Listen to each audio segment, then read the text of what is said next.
আল্লাহ তাআলা নিজেও বলেছেন আমি তোমাদের খুব কাছে। আল্লাহ কাছে না দূরে? সবাই বলতে হবে কাছে না দূরে? কাছে। কাছের জিনিসকে দেখা যায় কি যায় না? উত্তর দেন। কিন্তু আল্লাহরে দেখা যায় না। তিনি কাছে কিন্তু তারে দেখা যায় না। তিনি কোরআনে বলেছেন লা তুদরিকুহুল আবসার ওয়া হুয়া ইউদরিকুল আবসার ওয়া হুয়াল লাতীফুল খাবীর। তিনি দৃষ্টির আয়ত্তে নন, দৃষ্টি তার আয়ত্তে। তিনি সূক্ষ্মদর্শী, সব জানতা। পৃথিবীর কোন চোখ ওনারা দেখতে পায় না, কিন্তু তার চোখ সবাইরে দেখে। চিল্লায় বলেন তো তিনি কে? সব তিনি দেখতে পান, সব তিনি শুনতে পান। সাত আকাশের উপর সিদরাতুল মুনতাহা, তার উপরে আল্লাহর আরশ, তার উপরে আল্লাহর কুরসি, সেখানে আল্লাহ তাআলা সমাসীন। এই আরশের উপর থেকে আল্লাহ তাআলা জমিনের অতল গহ্বরে, কোন জঙ্গলে, কোন গুহার ভিতরে কোন পিপিলিকাও যদি হেঁটে যায়, আল্লাহ বলে এত উপর থেকে ওই পিঁপড়ার হেঁটে চলার পায়ের আওয়াজটাও আমি আল্লাহ শুনতে পাই। এজন্য কেউ যেটা শোনে না শোনে কে? কেউ যেটা দেখে না দেখে কে? কেউ যেটা পারে না পারে কে? আওয়াজ করে বলেন আল্লাহ কি আমাদের কাছে না দূরে? আমার বাবা মা আমার যত কাছে, তার চাইতো আমার বেশি কাছের কে? আমার স্ত্রী আমার যত কাছে, তার চাইতো আমার বেশি কাছের কে? আমি আমার যত কাছে, তার চাইতো আমার বেশি কাছের কে? আল্লাহ তাআলা তিনি যে আমাদের কাছে, এটা বোঝানোর জন্য তিনি কোরআনে দুটি শব্দ ব্যবহার করেছেন। আওয়াজ করে বলতে হবে কটি? দুটি। এক জায়গায় ব্যবহার করেছেন করিব, আরেক জায়গায় ব্যবহার করেছেন আকরাব। এক জায়গায় ব্যবহার করেছেন কি বলেন না? করিব। আরেক জায়গায় ব্যবহার করেছেন কি? রব্বুল আলামিন বলেন ওয়াইযা সাআলাকা ইবাদি আন্নী ফাইন্নী করিব উজিবু দাওয়াতাদ দাঈ ইযা দাআন ফালইস্তাজিবু লি ওয়ালইউমিনু বি লাআল্লাহুম ইয়ারশুদুন। রব্বুল আলামিন বলেন নবী হে, আমার বান্দারা যখন তোমাকে জিজ্ঞেস করে আমি কোথায়, তুমি বলে দাও ইন্নী করিব, আমি কাছে। আল্লাহু আকবার। তিনি কাছে। আল্লাহর হাবিব সাল্লাল্লাহু আলাইহি ওয়াসাল্লামকে আল্লাহ কমান্ড দিলেন, আপনি বলে দেন যখনই উম্মতেরা জিজ্ঞেস করবে আল্লাহ কোথায়, আমি কোথায়, আপনি বলে দেন ফাইন্নী করিব, আমি কাছে। আরেক জায়গায় আল্লাহ ব্যবহার করলেন আকরাব, কাছে না। করিব মানে কাছে, আর আকরাব মানে সবচাইতে কাছে। The closest one, the most closest one, সবচাইতে কাছে। ওয়ানাহনু আকরাবু ইলাইহি মিন হাবলিল ওয়ারিদ। তোমার পেছনে যে স্পাইনাল কর্ড, শির দ্বারা, ব্যাকবোন, মেরুদণ্ড, যেটা আমাদের দেহের একেবারে মাঝখানে, আল্লাহ বলে আমি ওইটারও কাছে। কোন কোন মুফাসসিরিন ইকরাম বলেন আমাদের যে খাদ্যনালী আর শ্বাসনালী, এটা আমার ঘাড়ের যত কাছে, আমার আল্লাহ আমার তার চাইতেও বেশি কাছে। তার মানে এই আয়াত দ্বয় থেকে আমরা বুঝতে পারলাম আল্লাহ দূরে নন, তিনি আমাদের কাছে। তিনি আমাদের কাছে, ডাকলেই তিনি সাড়া দেন। সুবহানাল্লাহ পড়েন। ভায়া হয়ে তার কাছে যাওয়া লাগে না, মিডিয়া হয়ে যাওয়া লাগে না।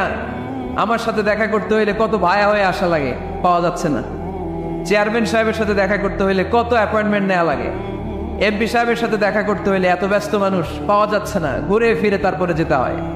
প্রধানমন্ত্রীর কথা বললে তো আর সুযোগই নাই, মাসের পর মাস বসে থেকেও এত ব্যস্ত মানুষ পাওয়া যাবে না, ঠিক কিনা? ডোনাল্ড ট্রাম্পের যদি অ্যাপয়েন্টমেন্ট নিতে চান কি অবস্থা হবে? পাওয়া যাবে? কথা বলেন। কিন্তু আল্লাহরে পাইতে হইলে অ্যাপয়েন্টমেন্ট লাগে। আওয়াজ করে বলতে হবে মুসলমান, আল্লাহরে কাছে পেতে সিরিয়াল লাগে। আল্লাহ বলে ডাক দিলেই আবার আল্লাহ আমার ডাকে সাড়া দেয়। চিল্লায় বলেন ঠিক কিনা? এজন্য বুখারীর বর্ণনায় বিশ্বনবী বললেন ফাইন যাকারানি ফি নাফসি যাকারতুহু ফি নাফসি। আমার বান্দা যদি আমারে একা একা ডাকে, মুহূর্তের মধ্যে আমি আমার বান্দারেও একা একা ডাকতে শুরু করে দেই। ফাইন যাকারানি ফি নাফসি যাকারতুহু ফি নাফসি। আমার কোন বান্দা যদি আমারে একা একা স্মরণ করে, আমি আমার বান্দারে একা একা স্মরণ করি। সুবহানাল্লাহ কইতে পারলেন না? ওয়া ইন যাকারানি ফি মালাইন যাকারতুহু ফি মালাইন খায়রিম মিনহু।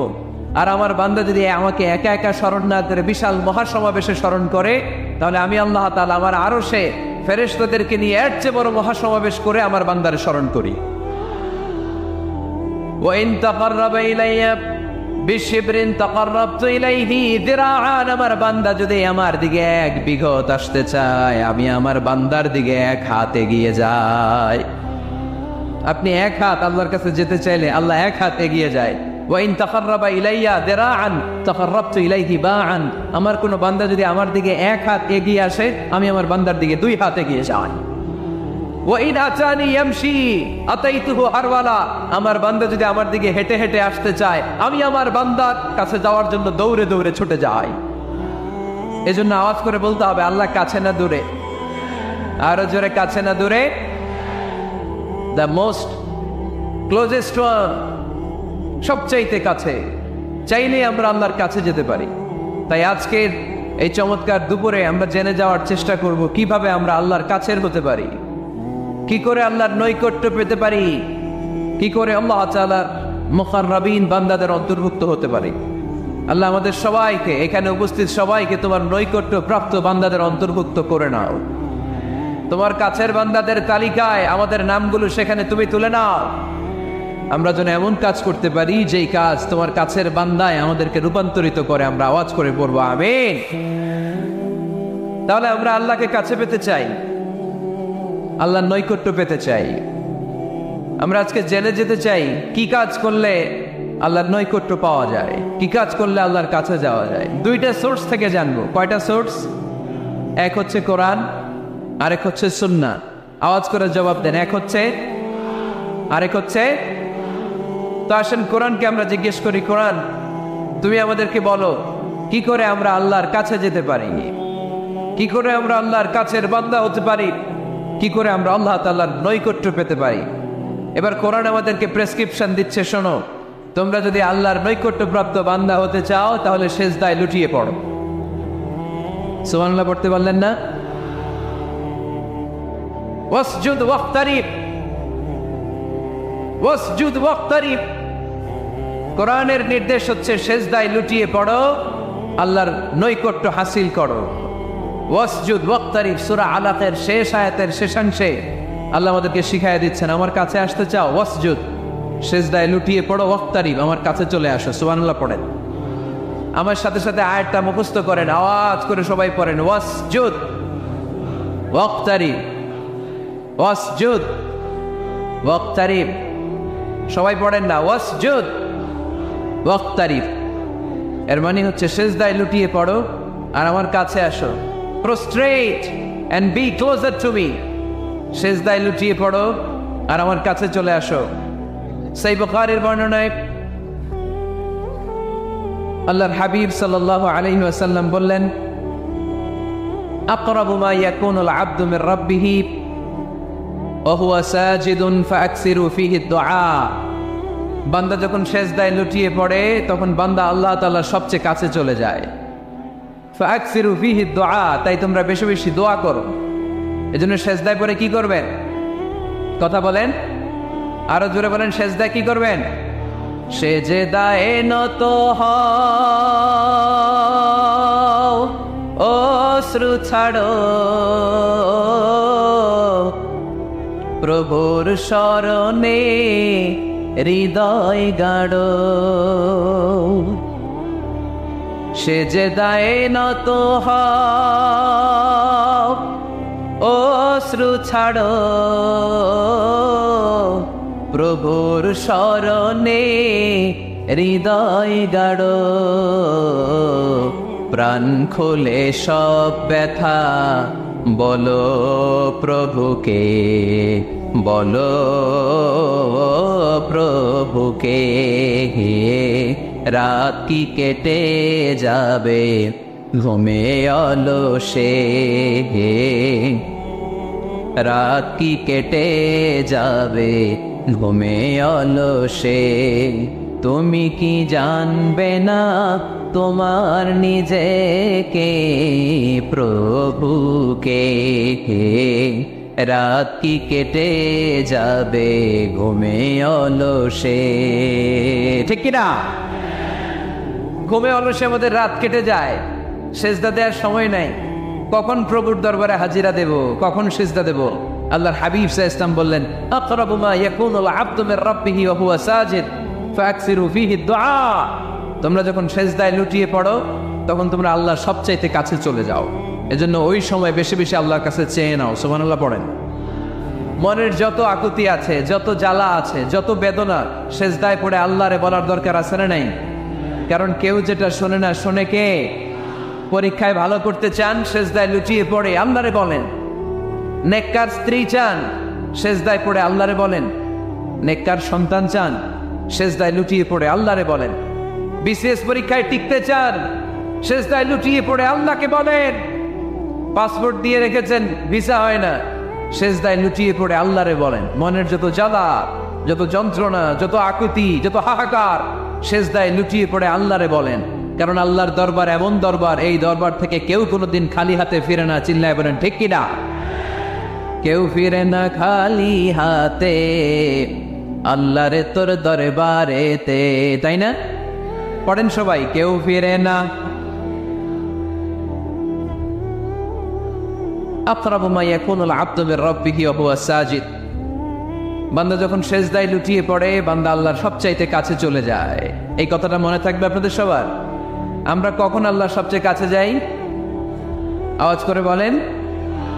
যখন আমরা সিজদায় পড়ে থাকি। আপাত দৃষ্টিতে মনে হয় সিজদাটা যখন দেই জায়নামাজের উপরে আমার কপালটা পড়ে, সিজদাটা যখন দেই মসজিদের টাইলসের উপরে আমার সিজদাটা পড়ে, সিজদাটা যখন দেই মনে হয় যে মসজিদের কাপড়ের উপর আমার কপালটা পড়ে। কিন্তু বিশ্বনবী বলেন, না, তোমার কপালটা আল্লাহর কুদরতি পায়ের উপরে পড়ে।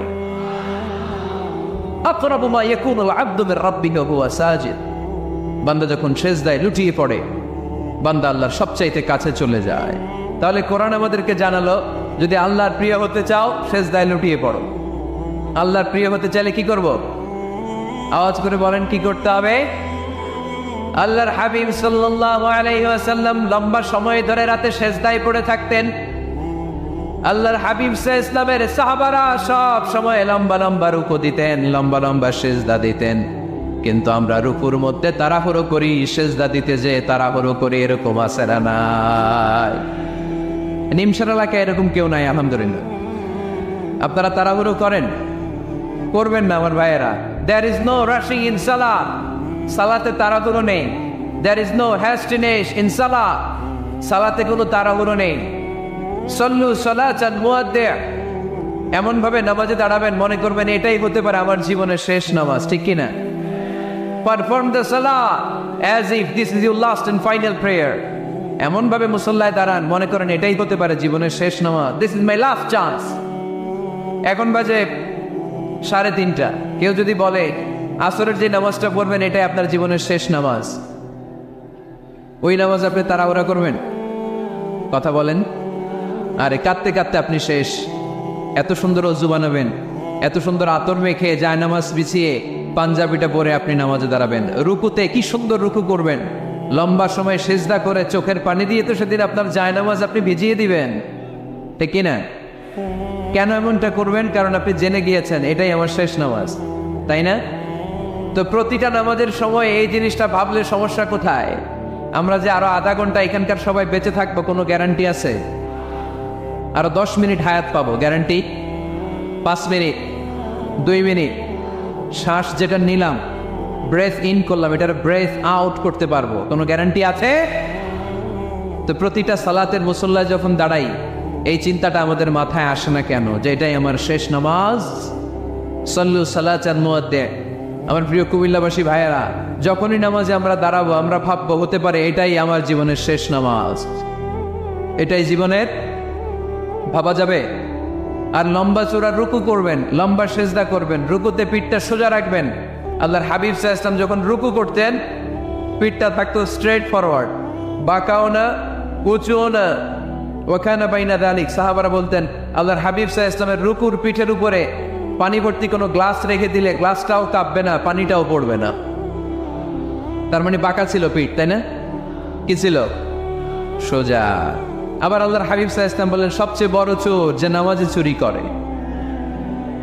সাহাবারা বললেন কাইফা ইয়াসরিকু ফিস সালাহ, নামাজে কেমনে চুরি করে? আল্লাহর হাবিব সাল্লাল্লাহু আলাইহি ওয়াসাল্লাম বললেন ইয়াসরিকু ফি রুকুইহি ওয়া সুজুদিহি, রুকু সিজদায় চুরি করে। এরকম নামাজ চোর আছে না নাই? রুকু থেকে সোজা হয়ে দাঁড়িয়ে কয়েক সেকেন্ড আপনি রিল্যাক্স করবেন। প্রথম সেজদা দিয়ে আপনি সোজা হয়ে বসে কয়েক সেকেন্ড রিল্যাক্স করবেন। কি করবেন?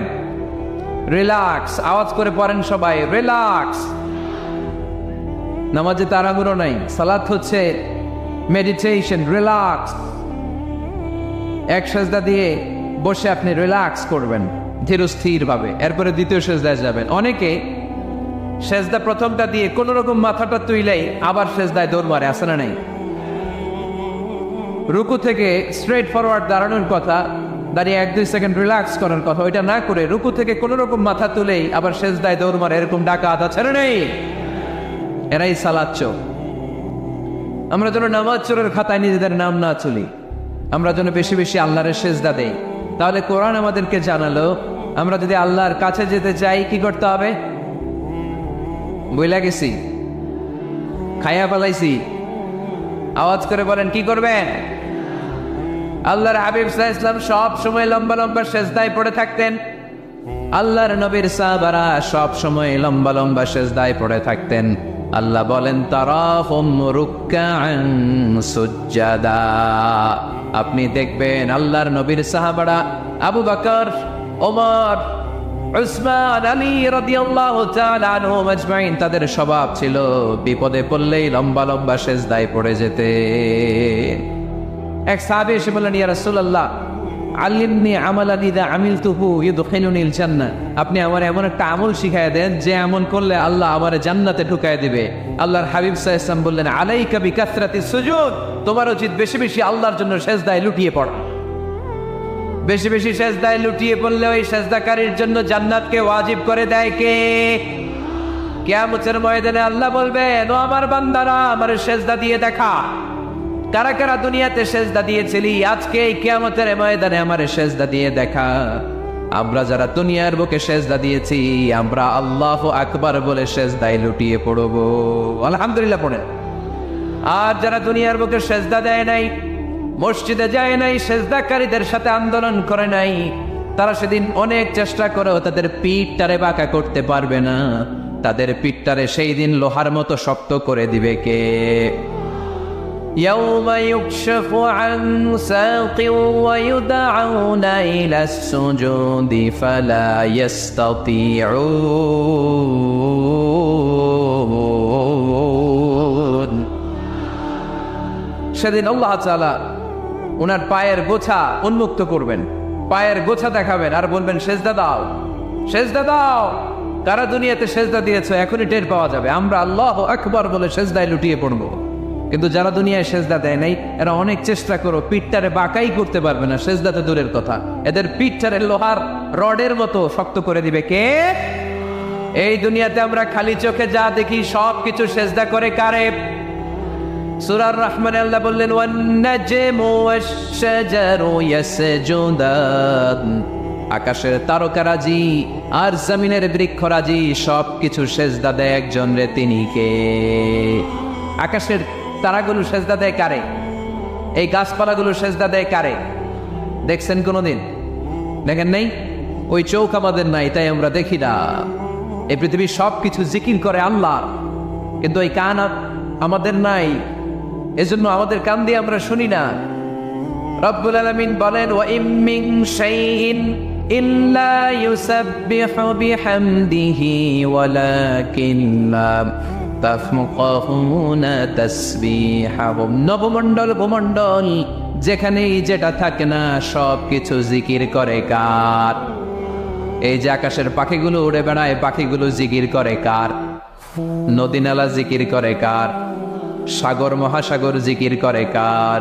পাখিরা যায় উড়ে যায় আকাশের ওই নীলিমায়, নদীরা যায় ছুটে যায় সাগরের ওই মোহনায়।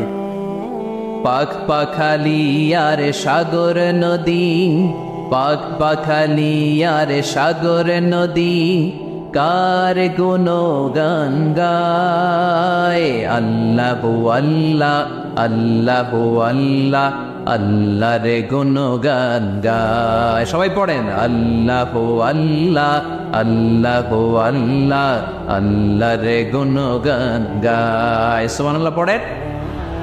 ওয়া ইন মিন শাইইন ইল্লা ইউসাব্বিহু বিহামদিহি ওয়ালাকিন লা তাফকাহুনা তাসবিহাহুম। পৃথিবীতে যা দেখো খালি চোখে সব কিছু আল্লাহর তাসবিহ পড়ে, সব আল্লাহর জিকির করে, সব আল্লাহর সিজদা দেয়। One নাজমু wash শাজারু ইয়াসজুদান। আকাশের তারা, দুনিয়ার বৃক্ষরাজি সিজদা দেয় একটা সত্তাকে। তিনি কে? অস্ট্রেলিয়ায় একটা শহর আছে সিডনি, সিডনিতে একটা জঙ্গল আছে। ওই জঙ্গলে একটা গাছ মানুষের মতো করে টু দ্য ডাইরেকশন অফ কেবলা, কেবলামুখী হয়ে এখনো রুকু দিয়ে আছে। সুবহানাল্লাহ পড়তে পারলেন না আওয়াজ করে? অনেক ক্যালেন্ডারে ছবিটা দেখা যায়, পেপার কাটিং আমি দেখেছি। একেবারে মানুষের মতো গাছটা। এটা এমনভাবে বড় হয়েছে, এটা বড় হয়ে এমনভাবে বেন্ড করেছে, মাথাটা বাঁকা হয়ে টু দ্য ডাইরেকশন অফ কেবলা, কেবলামুখী হয়ে রুকু করে আছে। অনেক গাছ আছে সেজদা করে আছে। গোটা বিশ্বের যা কিছু দেখা যায় সব কিছু সেজদায় লুটিয়ে পড়ে কার জন্যে? সব কিছু জিকির করে কার? ওই কান আমাদের নাই তাই আমরা শুনি না, ওই চোখ আমাদের নাই তাই আমরা দেখি না, কিন্তু মহাবিশ্বের সব কিছু সেজদা করে কারে? এজন্য আমরাও সেজদা করতে চাই একজনকে। চিল্লায় বলেন তিনি কে? আমরা মসজিদে একটা সেজদা দেব, আবার মাজারে যে আরেকটা দেব। হ্যাঁ, সমস্যা কি? সব জায়গায় দিলাম, মসজিদেও কিছু দিলাম, মাজারেও কিছু দিলাম। কুমিল্লার ভাইয়েরা আওয়াজ করে উত্তর দাও, মুসলমান সেজদায় কোনো ভাগাভাগি চলে? আল্লাহর রাজত্বে কোনো ভাগাভাগি আছে? সেজদা চলবে একজনের জন্য। তিনি কে?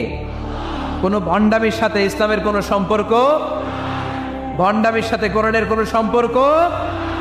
ভণ্ডদের ভালো হওয়ার সুযোগ এখনো আছে না নাই? আজকের এই লাখো জনতার মাহফিল থেকে আমরা তাদেরকে উদাত্ত আহ্বান জানাই, ভণ্ডামি ছেড়ে দেন, ভালো হয়ে যান। ভালো হইতে পয়সা লাগে না। দোদেল বান্দা কালমা চোর, না পায় শ্মশান না পায় ঘোর, দিন থাকিতে আয়রে পথে ছাইড়া দে ভণ্ডামি, ভণ্ডামি ভণ্ডামি ভণ্ডামি, ছাইড়া দে ভণ্ডামি। ঠিক কিনা? নামাজ কালাম পড়ে না, ইবলিশ শয়তানের নানা। এরকম আছে? নামাজ টামাজ নাই, লাল শালু গায়ে দেয়া, গোসল করে না, মাথার চুল দাড়িতে জট বাগানো, বছরে গোসল করে একবার, বছরের একবার ওই গোসলের পানি মুরিদরা খাইয়া সব শেষ। এরকম আছে না নাই? এই অপরিচ্ছন্নতার সাথে, এই নোংরামির সাথে, এই মেন্টালি ডিসঅর্ডারের সাথে পরিচ্ছন্ন ইসলামের কোনো সম্পর্ক আছে? নামাজ কালাম পড়ে না, ইবলিশ শয়তানের নানা, ধর্মের একখান খুঁটি ধইরা কয়দিন করবা হয়রানি, ভণ্ডামি ভণ্ডামি ভণ্ডামি, ছাইড়া দে ভণ্ডামি। ঠিক কিনা? দোদেল বান্দা কালমা চোর, না পায় শ্মশান না পায় ঘোর, দিন থাকিতে আয়রে পথে ছাইড়া দে ভণ্ডামি, ভণ্ডামি ভণ্ডামি ভণ্ডামি, ছাইড়া দে ভণ্ডামি। আওয়াজ তুলে বলেন ঠিক কিনা? কোন ভণ্ডামির সাথে আমাদের সম্পর্ক আছে? এই কপালটারে সৃষ্টি করেছে কে? আমার দেহটারে তৈরি করেছে কে? আমার এই কপাল দিয়ে সেজদা পাওয়ার উপযুক্ত একটাই সত্তা। চিল্লায় বলো মুসলমান, তিনি কে? মনে থাকবে? আল্লাহ ছাড়া অন্য জায়গায় সেজদা দিবেন? মাজারে সেজদা দিবেন? বাজারে সেজদা দিবেন? সেজদা দিবেন কারে? সেজদা দিলেই লাভ, সেজদা দিলেই। তাহলে কোরআন আমাদেরকে শিখালো ওয়াসজুদ ওয়াক্তারি, prostrate and be closer to me. তোমরা না আল্লাহর কাছে যেতে চাও? তোমরা না আল্লাহর নৈকট্য প্রাপ্ত বান্দা হতে চাও? তোমরা না আল্লাহর কাছে মাহবুব পেয়ারা বান্দা হতে চাও? তাহলে সেজদায় লুটিয়ে পড়ো, সেজদায় লুটিয়ে পড়ো। আল্লাহ তাআলা তোমাদেরকে কাছে টেনে নেবে। আওয়াজ তুলে বলেন ঠিক কিনা? মূসা আলাইহিস সালাম ফেরাউনের সামনে যেয়ে দাঁড়ালেন। ফেরাউনের জাদুকররা বিশাল বড় বড় বাঘ বানালো, সিংহ বানালো, সাপ বানালো। মূসা আলাইহিস সালাম দেখে ভড়কে গেলেন, ভয় পেয়ে গেলেন। আল্লাহ বললেন, মূসা ভয় নাই, তোমার লাঠিটা খালি ফেলো। কি ফেলো? মূসা আলাইহিস সালামকে একটা লাঠি দিছে কে? লাঠি ফেলার সাথে সাথে মুহূর্তের মধ্যে হাইয়াতান তাসআ, বিশাল এক অজগর সাপ। এই বিশাল অজগর সাপ ফেরাউনের জাদুকরদের বানানো সব বাঘ, ভাল্লুক, সিংহ আর সাপগুলো রেখে বিশাল ফানা ধরে আছে। আর সাপ বলতে শুরু করেছে, আর কি আছে নিয়ে আয়। সুবহানাল্লাহ কইতে পারলেন না? এই দৃশ্য দেখার সাথে সাথে ফেরাউনের রাজপ্রাসাদের সামনে যতগুলো জাদুকর ছিল, কোরআন বলে ফাউলকিয়াস সাহারাতু সাজিদিন। এই দৃশ্য দেখা মাত্রই ফেরাউনের নিয়ে আসা বড় বড় জাদুকরগুলো মুসা আলাইহিস সালামের সামনে দাঁড়িয়ে আল্লাহর জন্য সেজদায় লুটিয়ে পড়েছে। ফাউলকিয়াস সাহারাতু সাজিদিন, সেজদায় লুটিয়ে পড়ে ঘোষণা দিল, আমি ফেরাউনরে মানি না, আমি কোন নাস্তিককে মানি না, আমি মুসার রব, হারুনের রব, বনি ইসরাইলের রব, আল্লাহর জন্য সেজদায় লুটিয়ে পড়লাম। চিল্লায় পড়েন আল্লাহু আকবার। মুহূর্তেই এক সেজদার কারণে তাদের নসিবে হেদায়েত দিয়ে দিয়েছে কে?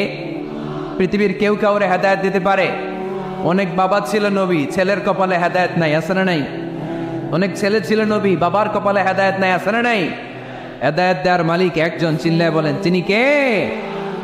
একটা সেজদা, একটা সেজদা, একটা সেজদার আদেশকে অমান্য করার কারণে ইবলিস জাহান্নামীদের সর্দার। চিল্লায় বলেন ঠিক কিনা?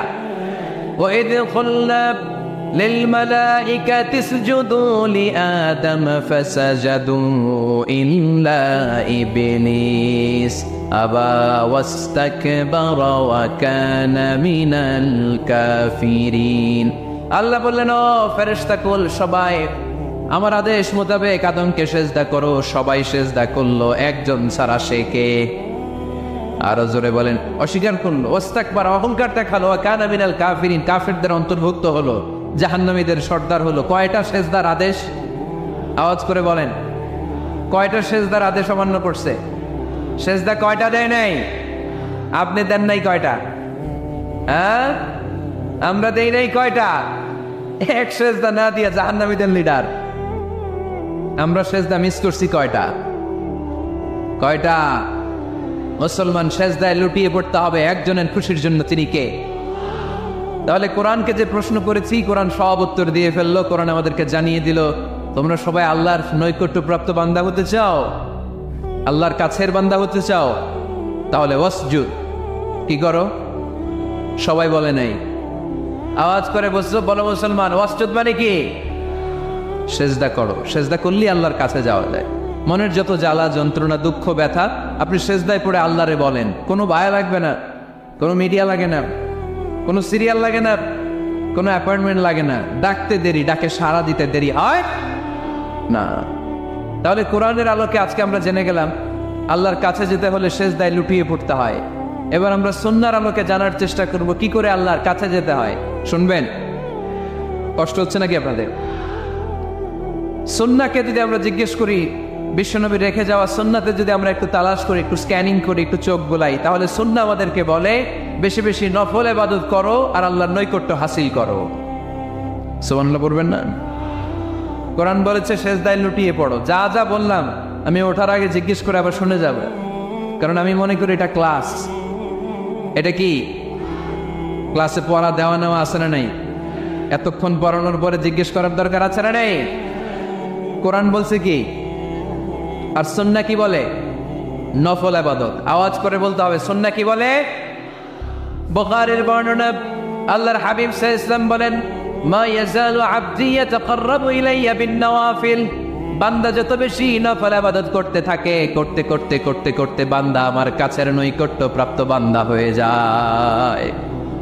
হাত্তা উহিব্বাহু, এরপর আমি আমার বান্দারে এত ভালোবাসি, কুনতু সামআহুল্লাযী ইয়াসমাউ বিহি, বান্দা যখন শোনে সে তার নিজের কান দিয়ে শোনে না, আমি আল্লাহর কানে শোনে। কুনতু বাসারাহুল্লাযী ইউবসিরু বিহি, বান্দা যখন দেখে নিজের চোখে দেখে না, আমি আল্লাহর চোখে দেখে।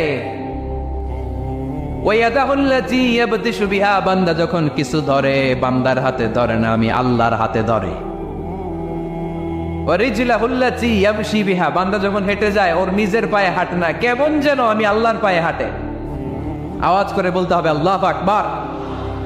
মানে আল্লাহ বুঝাতে চাইলেন আমি তখন তার কান হয়ে যাই, আমি তখন তার চোখ হয়ে যাই, আমি তখন তার হাত হয়ে যাই, আমি তখন তার পা হয়ে যাই। আমার আর তার মাঝে আর কোনো ফারাক থাকে না, সে আমার একেবারে নিকটে চলে আসে। আওয়াজ করে পড়েন সুবহানাল্লাহ।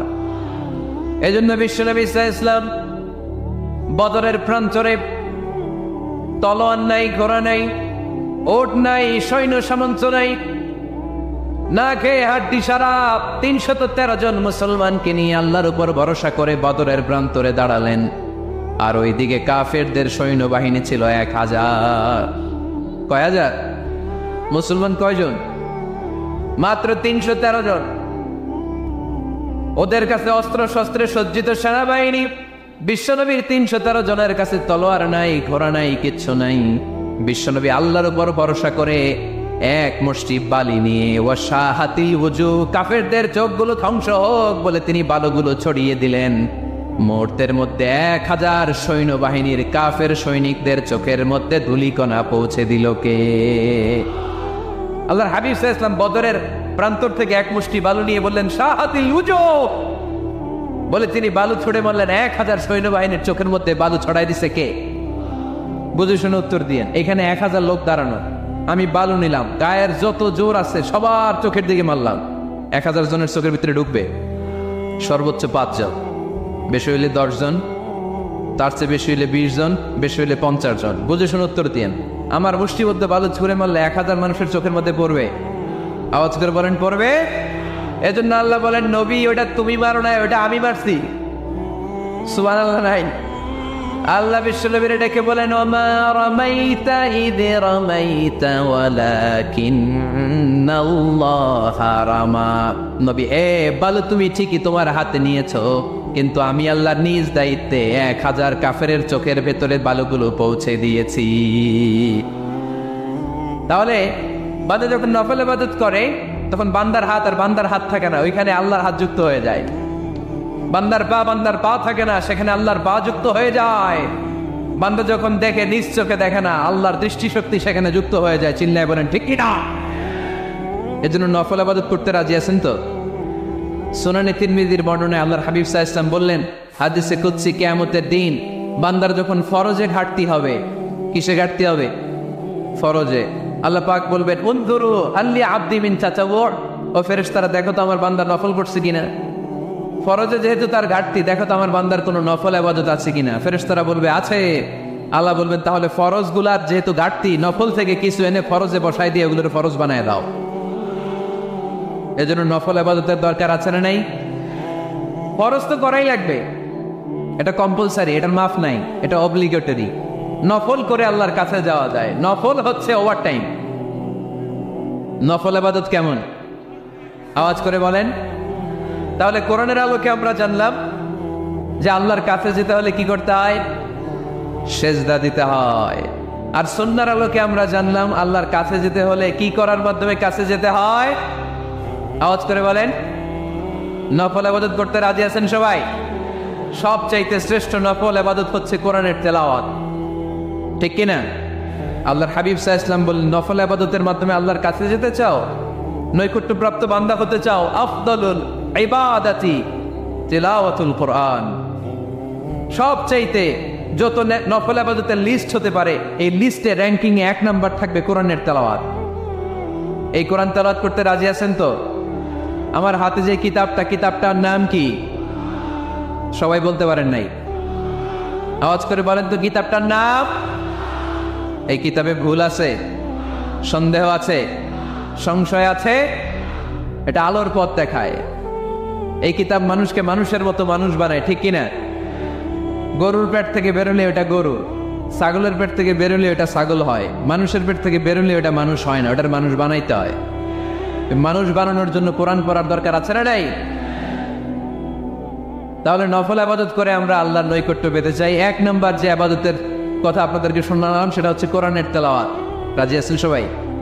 ফজরের পরেই এই নিমসার এলাকায়, এই কুমিল্লা এলাকায় কোরআনের সুমধুর বাণীতে আমাদের গ্রামগুলো মুখরিত থাকতে হবে। আওয়াজ করে বলেন ঠিক কিনা? একটা সময় ছিল আমার বাংলার 68,000 গ্রাম থেকে ফজরের পর কোরআনের ধ্বনি শোনা যেত। 68,000 গ্রাম থেকে, মক্তবগুলো থেকে আল্লাহর বাণী শোনা যেত। কিন্তু এখন নানা ষড়যন্ত্রের কবলে পড়ে আমাদের মক্তব বন্ধ হচ্ছে, আমাদের কোরআন তেলাওয়াত থেমে যাচ্ছে। কোরআনের তেলাওয়াত কশিনকালেও থামায় দেওয়া যাবে না। চিল্লায় বলেন ঠিক কিনা? রোজ সকালে শুনতাম আগে আল কোরআনের বাণী রে, আল কোরআনের বাণী। এখন শুনি সারে গামার দীপ্ত ফেন ফেনানি। ধর্মপ্রাণ মুসলমান আজকাল হয়েছে মডার্ন। ধর্মপ্রাণ ধর্মপ্রাণ আমরা বড়ই ধর্মপ্রাণ। নামাজ রোজার কিছু নাই, বলেও ধরি না কোরআন। ধর্মপ্রাণ ঠিক কিনা? প্রতিদিন কোরআন শিখায় যে তার পকেট যায় ফাঁকা রে, তার পকেট যায় ফাঁকা। সপ্তাহে 2 দিন গান শিখায় যে নেয় তো 1000 টাকা। ধর্মপ্রাণ মুসলমান আজকাল হয়েছে মডার্ন। ধর্মপ্রাণ ধর্মপ্রাণ আমরা বড়ই ধর্মপ্রাণ। নামাজ রোজার কিছু নাই, বলেও ধরি না কোরআন। ধর্মপ্রাণ। আমরা কি এমন ধর্মপ্রাণ হতে চাই? ফজরের পরে আমাদের সিলেবাস কি? কোরআন তেলাওয়াত। আওয়াজ করে সবাই বলেন, ফজরের সালাতের পরে আমাদের প্রতিটি পরিবারে প্রতিটি ঘরের সিলেবাস কি? তাহলে কোরআন তেলাওয়াত করব। 2 নাম্বার তাহাজ্জুদের সালাত পড়ব। কিসের নামাজ? হুজুর ফজরই পড়তে পারি না। ফজরই যে ফজর পড়ে তার জন্যই না তাহাজ্জুদ, ঠিক কিনা? ফজরই তো পড়তে পারি না, তাহাজ্জুদ করবো কখন? তাহাজ্জুদ পড়লে আপনার মর্যাদা বাড়ায় দিবে কে? রব্বুল আলামিন বলেন, ওয়া মিনাল লাইলি ফাতাহাজ্জাদ বিহি নাফিলাতান লাকা আসা আন ইয়াবআসাকা রাব্বুকা মাকামাম মাহমুদা।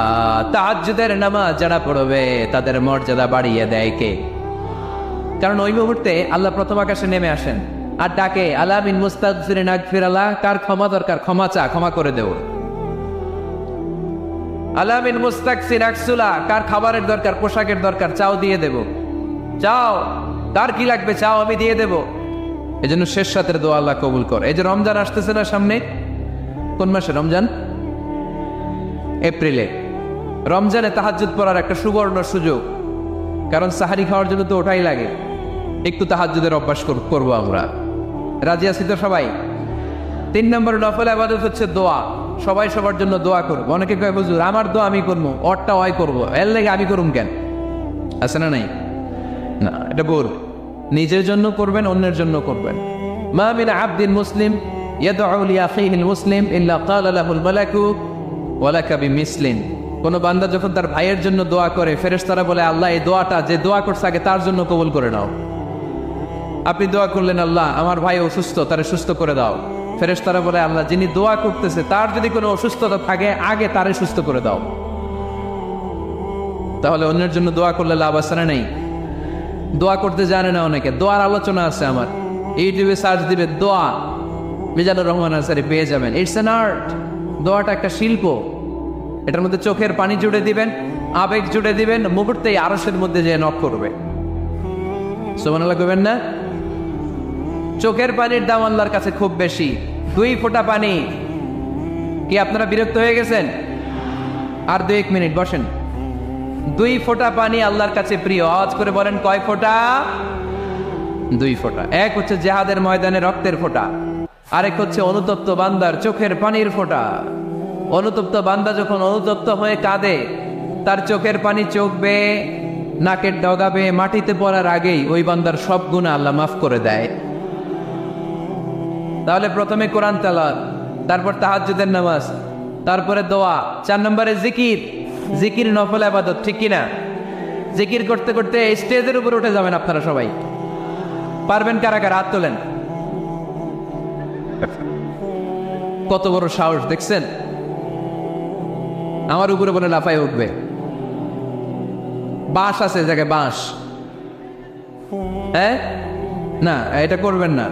কারণ ফাযকুরুল্লাহ কামা আল্লামাকুম। জিকির ওইভাবে করো যেভাবে আল্লাহ শিখিয়েছেন। আল্লাহ কিভাবে শিখিয়েছেন? ওয়াযকুরু রাব্বাকুম ফি নাফসিক।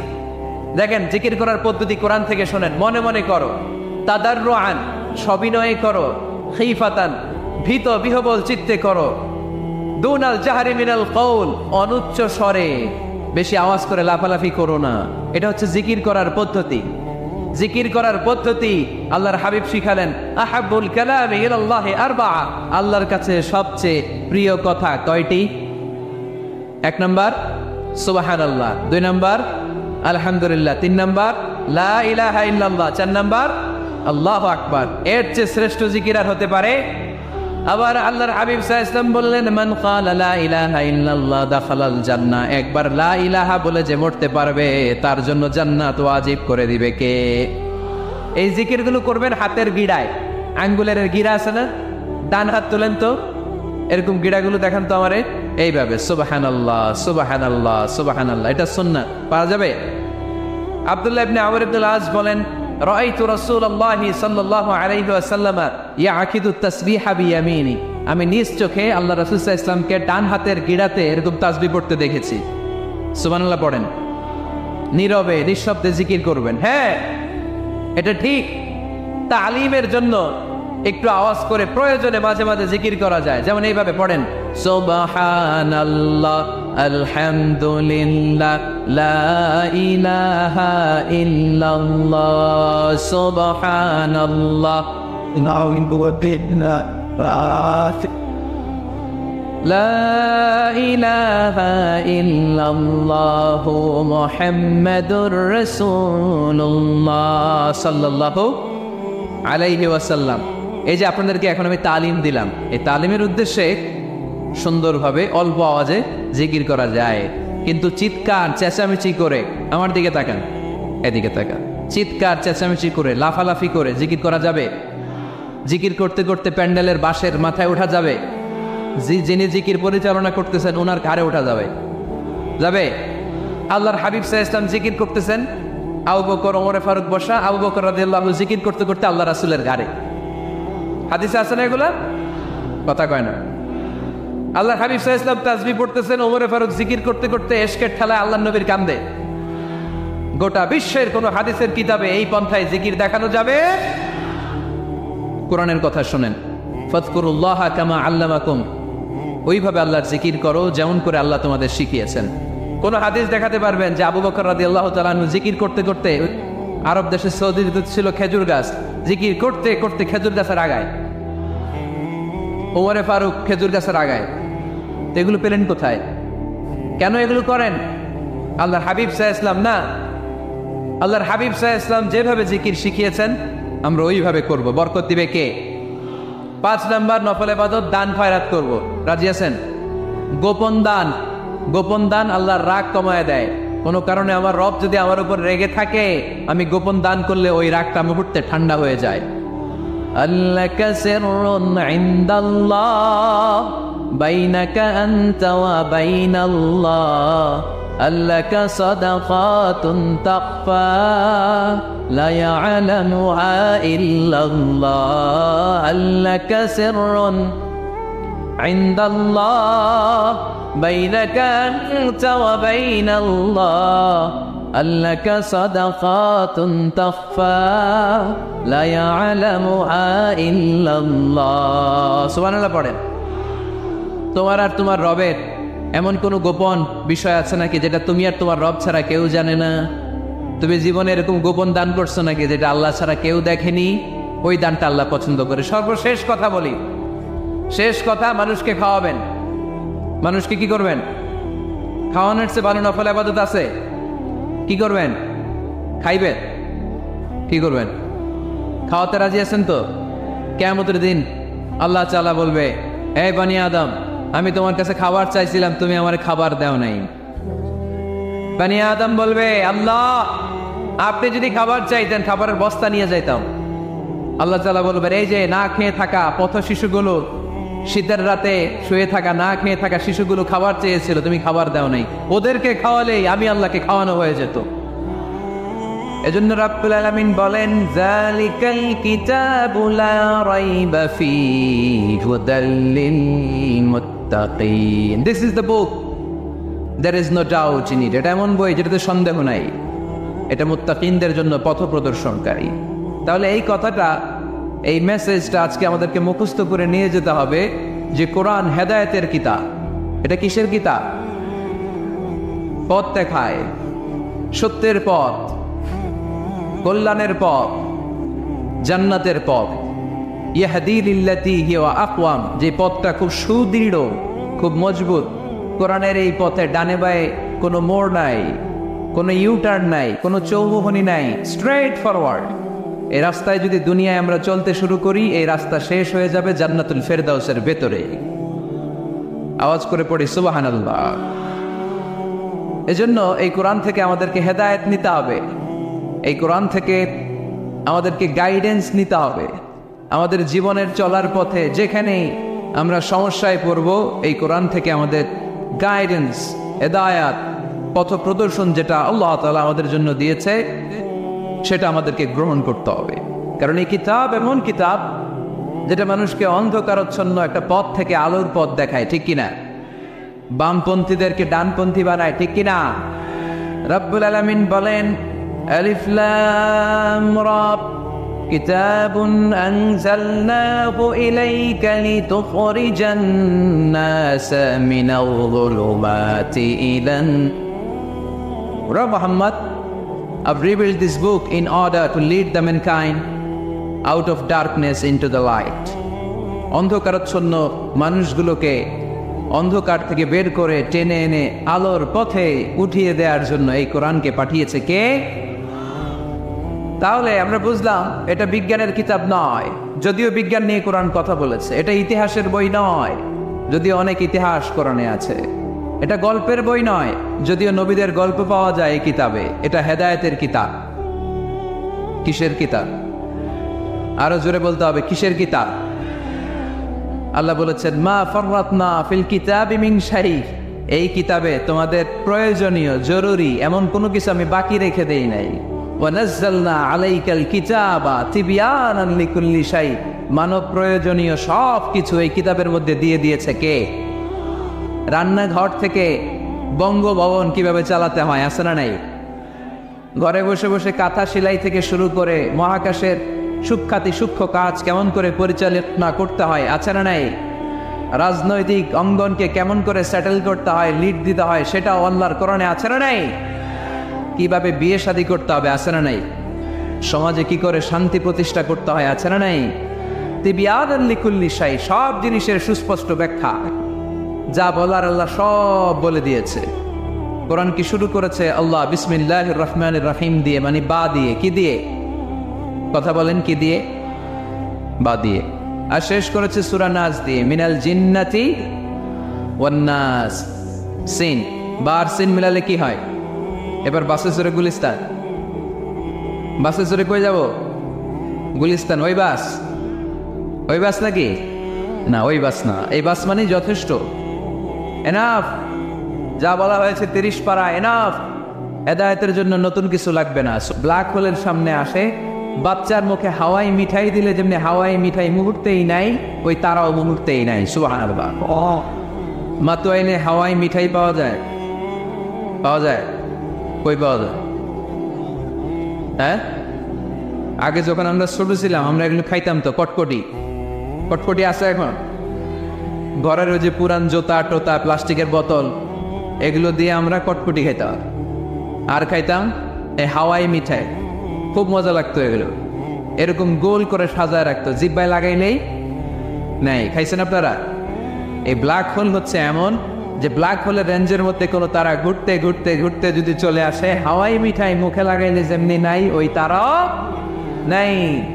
তার মানে কোরআন বলেছে মাওয়াকিউন নুজুম, সায়েন্স বলেছে ব্ল্যাক হোল। দুটার মধ্যে মিল আছে না নাই? তাহলে কসমোলজি নিয়ে কথা এখানেই শেষ করি। সৃষ্টিতত্ত্বে আমরা যা পেলাম, বিস্ফোরণে সৃষ্টি হয়েছে। কোরআন বলেছে ফাতাকনাহুমা, সায়েন্স বলেছে বিগ ব্যাং থিওরি। কোরআন বলেছে মুসিউন, যেটা অ্যাক্সেলারেট হচ্ছে, সায়েন্স এটার নাম দিয়েছে সুপারনোভা কসমোলজি প্রজেক্ট। কোরআন নাম দিয়েছে মাওয়াকিউন নুজুম, সায়েন্স বলেছে ব্ল্যাক হোল। প্রতিটা জায়গায় কোরআনের সাথে সায়েন্সের মিল আছে না নাই? এবার আমরা শুনবো এমব্রয়োলজি নিয়ে, ভ্রূণতত্ত্ব। কি তত্ত্ব? ভ্রূণতত্ত্ব। আমরা আমাদের মায়ের পেটের ভেতরে এখন যত বড় আছি তত বড়ই ছিলাম, তাই না? কতটুকু ছিলেন? কতটুকু? একেবারে ছোট, ছোট্ট ছোট্ট ছোট্ট। বাবার শুক্রাণু, মায়ের ডিম্বাণু, দুইটা মিলিয়ে মায়ের পেটের ভেতরে আমার অস্তিত্ব দান করলেন কে? কিছুই ছিলাম না আমি। সায়েন্স 1977-এ হাম অ্যান্ড লিয়েনহুক নামে দুইজন সায়েন্টিস্ট অণুবীক্ষণ যন্ত্র দিয়ে ওরা খুঁজে পেয়েছে যে শুক্রাণুর ভেতরে, স্পার্মের ভেতরে প্রাণের অস্তিত্ব আছে। কিন্তু ১৫০০ বছর আগে এর ভেতরে যে প্রাণ আছে সেটার ঘোষণা কোরআনে দিয়ে দিয়েছে কে? ওভাম এন্ড স্পার্ম, দুইটা মিলে হয় জাইগোট। তারপর জাইগোট থেকে হয় এমব্রয়ো, ভ্রূণ। আমি, আপনি, আমরা সবাই ছিলাম ছোট্ট একটা ভ্রূণ, ব্যাঙ্গাচির মতো। বর্ষাকালে মাতু আইলে খালি বিলে ব্যাঙ্গের পোনা পাওয়া যায় না? দেখতে মাছের বাচ্চার মতো, তাই না? ছোট বাচ্চারা মনে করে মাছের পোনা, বাড়িতে দৈরা নিয়ে আস, মারাকে মা পোনা লয়ে আসি, মাই দেখে দেয় কোনি আছে না নাই?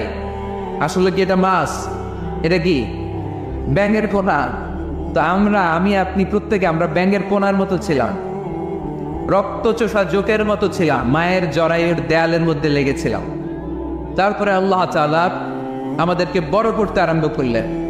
স্পার্ম ড্রপ থেকে আমরা হলাম ব্লাড ক্লট, রক্তপিণ্ড। সেখান থেকে আমরা হলাম মুদগা, নুতফা, আলাকা, মুদগা, 3 স্টেজ। প্রতি 40 দিন পর পর আমার সাইজ বাড়তে লাগলো। সায়েন্স এটা স্বীকার করেছে যে প্রত্যেক 40 দিন পর বাচ্চার একটা নোটিসেবল ডেভেলপমেন্ট ঘটে। আল্লাহ রাসূল সাল্লাল্লাহু আলাইহি ওয়াসাল্লাম বলেছেন, ইন্না খালকাকুম ইউজমাউ ফি বাতনি উম্মিহি 40 ইয়াওমা। প্রতি 40 দিন পর তোমার মায়ের পেটের ভেতরে তোমার সাইজ একটু বড় করা হয়। চিল্লায় পড়ি আল্লাহু আকবার। তারপরে তুমি নুতফা থাকো, নুতফা থেকে তুমি আলাকা হও, আলাকা থেকে মুদগা, স্টেপ বাই স্টেপ রক্তপিণ্ড। তারপরে আমি হয়ে যাই গোশতপিণ্ড। ওই গোশতের ভেতরে আল্লাহ তাআলা আমার স্কেলিটন দেয়, কঙ্কাল। তারপরে এই কঙ্কালের চারদিক দিয়ে গোশত দিয়ে আমাকে আল্লাহ প্রস্তুত করে। সর্বশেষ এই চামড়ার লেভেল দিয়ে মায়ের পেটে আমাকে ডেকোরেটিং করে কে? ওয়ালাকাদ খালাকনাল ইনসানা মিন সুলালাতিন মিন তিন সুম্মা জাআলনাহু নুতফাতান ফি ক্বারারিন মাকিন ثم خلقنا النطفة علقة فخلقنا العلقة مضغة فخلقنا المضغة عظاما فكسونا العظام لحما ثم أنشأناه خلقا آخر فتبارك الله أحسن الخالقين. পড়েন আল্লাহু আকবার। আল্লাহ বলেন, ছোট্ট নাপাক বীর্য থেকে তোমারে তৈরি করলাম। তুমি ছিলা পানির ফোঁটা, সেখান থেকে বানালাম জমাটবদ্ধ রক্তপিণ্ড, সেখান থেকে গোশতপিণ্ড। ওই গোশতের ভেতরে তোমার কঙ্কাল আমি জুড়ে দিলাম, কঙ্কালের উপরে গোশত দিয়ে প্যাকেট পড়ালাম, সর্বশেষে চামড়া দিয়ে ডেকোরেশন করে দিলাম।